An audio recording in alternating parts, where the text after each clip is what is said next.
The Assembly will hear a statement by His Excellency CHARLOT SALWAI TABIMASMAS, Prime Minister of the Republic of Vanuatu. May I request protocol to escort His Excellency.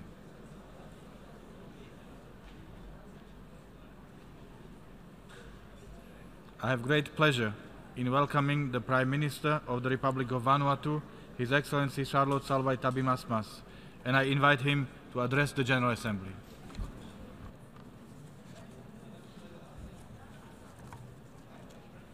Monsieur le Président. Mr. President, Your Excellencies, it's a great honor for me to make this statement on behalf of the government and the people of Vanuatu. I join in with other speakers in congratulating His Excellency Mr. Miroslav Lajčák on assuming the presidency of the 72nd General Assembly of the United Nations. In my capacity as Vice President, elected by this august body, we welcome the opportunity to work in close cooperation with you and looking forward to being guided by you throughout the session. Please be assured of the full support of my delegation. I would like to also pay tribute to His Excellency Mr. Peter Thomson. Thank him for his vision, his leadership, and his commitment throughout his mandate as President of the 71st session. Please allow me to also express my deep gratitude to the Secretary General, His Excellency Mr. Antonio Guterres, for his wonderful leadership up until to date. On behalf of the people of Vanuatu, I would like to express my heartfelt condolences to the victims of the earthquake in Mexico, to the victims of the hurricanes Maria and Irma, which devastated the Caribbean, and to the victims of the Hurricane Harvey, which ravaged Texas. Mr. President, my delegation welcomes the topic of the 72nd session of the General Assembly, focusing on people striving for peace and a decent life for all on a sustainable planet. This is a theme which is at the same time timely and necessary. It is timely because when we look around us, we see a world in the midst of conflicts and political trouble. We are witnessing an escalation and a rise of extremism and violence resulting from racism, xenophobia, hostility, and intolerance. And this theme is necessary because we need to remember that the human being and sustainable future is at the heart of the 2030 agenda. Mr. President, today, 72 years after the United Nations came into being, we still have doubts. When is it that all of the nations, rich and poor, all of the people of all races will be able to live together in peace and embrace their diversity and practice tolerance? We wonder when it will be that the conflicts and wars will be a phenomenon of the past. At one point in the course of during the recent 72 years, we failed to ensure that the United Nations is a force for social and economic development and for the promotion of peace and security throughout the world. The world continues to be confronted with challenges of both economic and political nature, and the global economy continues showing low rates of growth. The gross global product is estimated to grow by some 2.7% in 2017. This is economic stabilization. This is not the kind of growth that the world seeks. Growing terrorism, violent extremism, asymmetrical wars, and political instability throughout the world have reached an unprecedented level in 2017, and they continue threatening the economic prospects of many a region. Mr. President, Vanuatu continues to be seriously concerned by the vast refugee and migrant flows. Many of them flee violent conflicts, disasters, and poverty. In 2016, 65 million people were forcibly displaced throughout the world. The exodus towards cities and a high rate of urbanization also represents challenges at the national level. We note with a great deal of concern that there is a clear link between this global crisis and the lack of respect for the principles of the responsibility to protect and preventing mass atrocities in Syria, in Iraq, in Yemen, in South Sudan, to name but a few. As a small island state exposed to the rising sea level, which will submerge our isles and force our people to seek refuge, I would like to appeal to the entire international community to mobilize its efforts and start considering an international legal framework capable of resolving the issue of climate change refugees from small island states. Mr. President, as a small island state in the Pacific, Vanuatu is a staunch partisan of an international regime based on the rules governing the relationship of states with each other, which are based on fairness and transparency, on which economic development can be based, and peace and security are maintained. It is for this reason that we believe in the United Nations. The United Nations remain for us the best hope and catalyst for peace and security, both regionally and globally.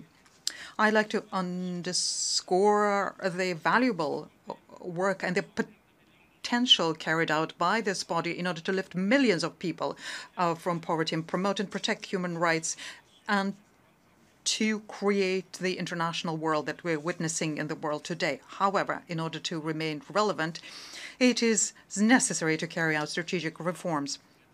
Mr. President, being a permanent member of the Security Council is more of a responsibility than a privilege. It is incumbent, therefore, for the Council to move beyond the political interests of its members and to try and find compromise solutions. It's essential to ensure that the Security Council respects the goals, principles, and the pledges contained in the United Nations Charter.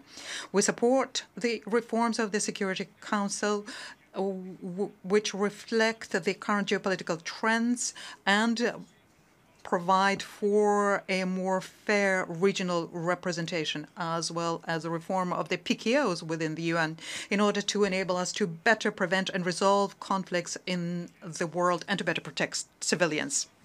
My government welcomes the report by the Secretary General on repositioning the UN development system within the prospect of the 2030 Agenda. I am particularly comforted by the fact that the report underscores the need to have accountability and coordination procedures to make them more robust within the UN system and to realign them in order to enable us better meet the efforts made by countries in order to implement a 2030 agenda. At the beginning of this year, we launched our National Sustainable Development Plan by 2030. It's called the People's Plan, and it encompasses the sustainable development goals. We know that the road we will need to cover in order to implement this roadmap of ours will be a difficult one given the structural weaknesses, the extreme weather phenomenon, frequent earthquakes, external economic shocks. For 4 consecutive years, the annual risk reports in the world placed Vanuatu with the countries which are most exposed to disasters. To make matters worse, the General Assembly of the United Nations decided to graduate Vanuatu from the LDC's status. Unfortunately, the fact that we are no longer an LDC does not eliminate our vulnerabilities and our structural obstacles. My government calls on the United Nations to ensure that the changement of the status of the country does not upset or hinder our development. The measures in place supporting the countries graduating from LDCs are insufficient for the countries. The transition mechanism, we think, needs to be strengthened. Instead of completely lifting the LDC status, we call on the United Nations to continue granting us the LDC status. We also call upon our development partners and aid agencies to consider gradually reducing development assistance. We need to have clear provisions on reducing the trade advantages for the LDC within bilateral agreements and also within WTO. WTO. Mr. President, my government is also concerned by the threats to peace and security existing in the Asia-Pacific region. The missile program, the provocations by North Korea, is a violation of many resolutions of the Security Council and represents an unprecedented threat for the security in the region and throughout the world. We most strongly condemn the recent series of missile launches, and we are with the international community. We also urge the North Korean administration to put an end to its nuclear and missile development program. We also call upon the United Nations to find common ground with North Korea and to use dialogue in order to find a peaceful solution here. Mr. President, my government reaffirms its commitment to the denuclearization of the Pacific. And we welcome the treaty adopted by the Conference on Negotiating a Legally Binding Instrument on Banning Nuclear Weapons. We reaffirm our commitment to complete nuclear disarmament. Mr. President, the report on regionalism published recently by the Secretariat of the Pacific Island Forum provides the geopolitical views on the trends, threats, and the opportunities for regional development and political aspirations. It contains strategies that members of the forum can use in order to build the Pacific region into an entity which is stronger, more resilient. In the Pacific, we do know how important it is to work together, because it is through standing united that we are stronger and we can arrive at positive results. Similarly, actions is carried out by the United Nations are more decisive when the members stand together. Our understanding, Mr. President, of the signs of climate change has become deeper recently, and we all know its devastating impact. The horrible earthquake in Mexico, the hurricanes Maria and Irma in the Caribbean, Harvey in Texas, and the tropical hurricane Palm, which devastated Vanuatu in 2015, are warnings issued by Mother Nature, telling us that the climate is changing at a rate which is faster than our efforts to deal with it. Resolving a problem which took centuries to arise requires a deeper thought from us and more effort. By collectively reducing the pace at which we emit greenhouse gases, we can make a major difference. We can limit the rise of temperature to less than 1.5 degrees Celsius. We can change the chemistry of oceans. We can manage the rising of the sea levels and avoid disasters for future generations. We urge all member states to continue, and we urge the United States to review its decision to stand with the world and to implement the Paris Agreement on climate change. Mr. President, my country is very worried by climate change, and we are committed to reversing the decline of the health of our oceans. The UN Conference on the Oceans in June here in New York enables us to see that the quality of our oceans, which contributes to our livelihoods, has been seriously compromised. And this requires urgent and immediate attention on our part, and now more so than ever. For us who live in island nations surrounded by vast ocean, we know very well the importance of this issue, and we're seriously worried about the health of the oceans because it has an immediate impact on humankind. My government is determined to implement the resolutions of the conference, in particular the SDG 14 by 2030, thanks to partnerships and our national effort. We are determined to implement our national objectives and to reach our goal of 100% renewable energy by 2030, to do this with the support of our development partners. We now launched our national policy on the oceans, but we also ban the use of plastic, intend to ban the use of plastic bags by 2018 so as to reduce the quantity of debris in the ocean. During the forum of our leaders in Samoa, I launched in a appeal to other island states to join Vanuatu in our fight and be more responsible in preserving the Blue Pacific Ocean. Our government remains fully committed to the implementation of our National Sustainable Development Plan. We have started translating our goals into specific action. My government pledges to present our national voluntary outcome in mid-2018. We'll show our progress and also our failures as we implement sustainable development goals. And we will be welcoming a partnership in order to implement the SDGs. Mr. President, Vanuatu is convinced that in order to end poverty, we need to provide greater opportunities to everyone, in particular to women, and to make education, nutrition, and health more accessible. My government undertakes to eliminate the barriers which disproportionately hit the most vulnerable. We've launched successfully our national policies on the equality of the sexes and on the protection of our children, and did this in November 2016. Both take into account the violence and discrimination against women and girls, as well as the neglect, exploitation, abuse, and violence against children. We're also aware that a balanced and equitable distribution of resources and the needed infrastructure in our provinces will help them develop and will allow the reduction of poverty. Mr. President, my government is determined to have a peaceful, fair, and inclusive society and to have responsive institutions capable of providing quality services to our citizens.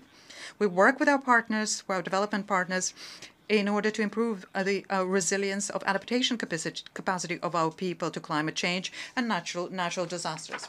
My government is committed to undertake structural reform and to ensure political and economic stability based on lasting and equitable growth in order to create jobs and ensure the future of our citizens. We express our gratitude to our traditional development partners for their contribution to the economic development of my country. We are ready for new partnerships in order to stimulate our productive sectors and infrastructure. My government, Mr. President, is worried to note that the UN has lost a lot of its capacity and will to implement Resolution 1514 of 14th December 1960, which expressed the need to put an end swiftly and unconditionally to colonialism in all of its forms and manifestations. Ending colonialism has to reappear on the UN radar, and all efforts in this regard have to be free of international political pressure. We all have a collective responsibility to guarantee self-determination to people who are under colonial yoke. Mr. President, we firmly believe that territorial disputes has to be resolved by peaceful means and while respecting the cultural heritage and abiding by the United Nations conventions and the requirements on the international law of the sea. In this regard, I would like to state that Vanuatu recently experienced cases of incursion in Vanuatu areas which are under dispute. This is not in line with the UN principles, nor is it in line with the requirements of the law of the sea. Mr. President, for half a century now, the international community has been witnessing a gamut of torture, murder, exploitation, sexual violence, arbitrary detention inflicted on the nationals of West Papua, perpetrated by in Indonesia.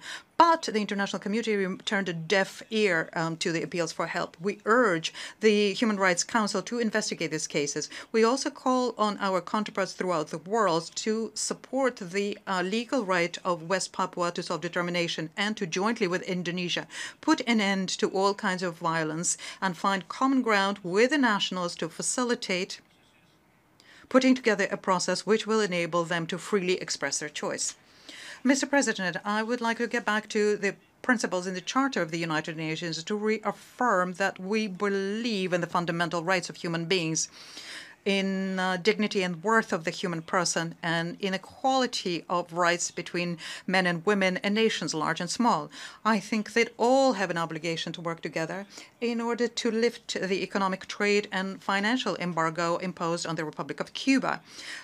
Lifting these restrictions will allow, inter alia, to the Cuban people to realize their human rights. Mr. President, new Caledonia is now at a critical phase in its history. They will soon decide their future because the referendum of 2018 is soon approaching. We thank all of the countries, as well as France, who supported this process. We urge the administrating power to ensure that the referendum is fair and transparent and that the will of the people be honored. We also call upon France to facilitate the process of self-determination, make sure it's fair and transparent in French Polynesia. To conclude, Mr. President, at this just starting 72nd session of the United Nations General Assembly, let us work together and pursue the specific goal of rising with wisdom to the numerous challenges of today for the common good of humankind. God bless the United Nations. Thank you very much, Mr. President.